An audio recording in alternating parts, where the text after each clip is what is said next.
As we continue to grieve and process the death of Charlie Kirk, there are some profound Christian truths that we need to remember right now. And so today I want to share 3 things that Charlie Kirk's death teaches us about Christian faithfulness, not political lessons, spiritual ones. The first lesson is one that hits all of us equally as hard.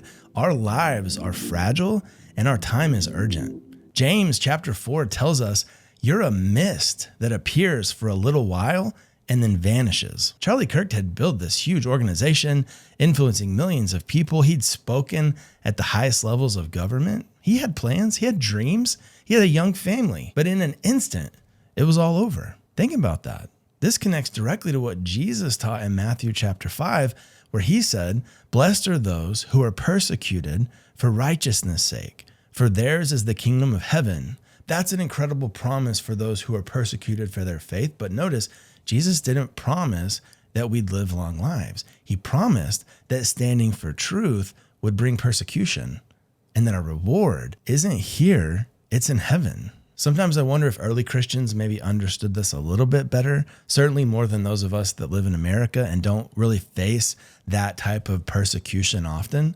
But when you start studying things like Christian martyrdom, you find that early believers like Stephen or Polycarp or Perpetua faced death with courage because they knew that this life isn't all there is. So here's the challenging question. If you knew that today was your last day to serve Christ, what would you change? Who would you forgive? What conversation would you finally have? What truth would you finally share? James' warning is clear. Don't wait. This life is just a mist. Charlie Kirk's tragic death is an event that reminds us that tomorrow is promised to no one. Now, lesson 2 might surprise you, but God can use even tragedy for kingdom purposes.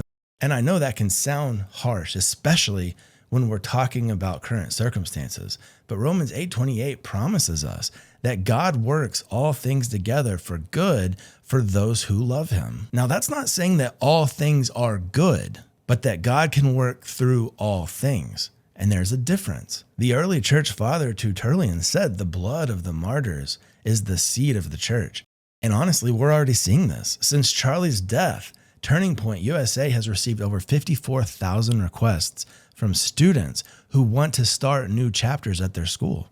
So his death has mobilized more young people than any of his rallies ever did. And you know what that reminds me of? Stephen, the first Christian martyr in Acts 7. When they stoned Stephen, he prayed, "Lord, do not hold this sin against them."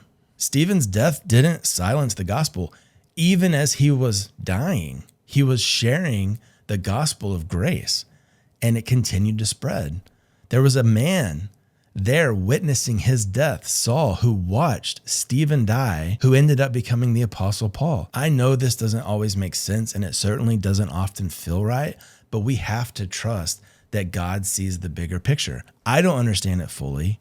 It doesn't make the pain any less real, but I've learned to trust that God's eternal perspective is far better than my temporary one. And how amazing is it that Romans 8 goes on to tell us that nothing, not tribulation, not distress, not persecution, not even death, can separate us from God's love. Christians, remember, even in tragedy, we're held secure in the love of Jesus Christ. And that has to be something that unites us, not something that we use as a weapon to create further division. And that leads us to the third lesson. We have to speak truth in love, especially in the dark times. This is a question of how are we going to live in the aftermath. We have to speak truth in love, even when times are dark, especially in the darkest of times. One thing that struck me about Charlie Kirk's later life was his growth in this area. Early in his career, people thought he was maybe a little harsh or combative, but man, by the end, even reporters who completely disagreed with him described him as respectful and engaging and always willing to have real conversations. That type of gospel influence in the world is why Ephesians 4 calls us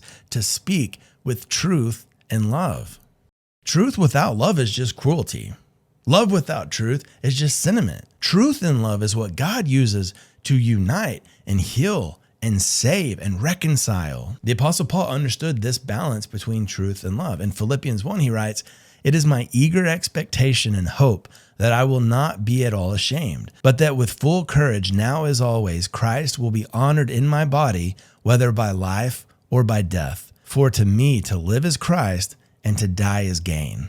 This is why Paul was always ready to speak truth boldly, regardless of the cost, because he knew his real life was hidden in Christ. Have you ever thought about how early martyrs faced lions and fires and crucifixions, but they did it with forgiveness on their lips? I think they understood that how Christians respond to persecution matters almost as much as what they believe. And it's why amidst persecution, the good news of Jesus Christ is always spread like wildfire. So here's my challenge for you. In this moment of anger and grief, are you going to respond with more hatred and more division? Or are you going to let God use this tragedy to make you more like Christ? Yes, we want to speak the truth, but are we going to speak it in love? Sometimes that's much harder. Charlie Kirk's death is heartbreaking. A young father is gone. A wife is widowed. Children are going to grow up without their dad. That's not God's original design, and it's right for us to grieve. But if we're going to honor his memory as Christians, if we're going to honor Jesus Christ as his followers, let's do it the right way. Let this tragedy motivate us towards greater faithfulness to God, not vengeance. Let it remind us that life is short and eternity is long. And let it challenge us to speak the truth in love, even when, especially when, the world feels darkest. Listen to what Paul says those in Christ can declare in moments like this. Death, where is your victory? Death, where is your sting? Because for those who know Jesus, death is not the end of this story. It is the beginning of something far greater, something much better. If anything in this video encouraged you, please share it with someone who needs hope today. And remember that we have a Savior who conquered death, and in him, we can face anything.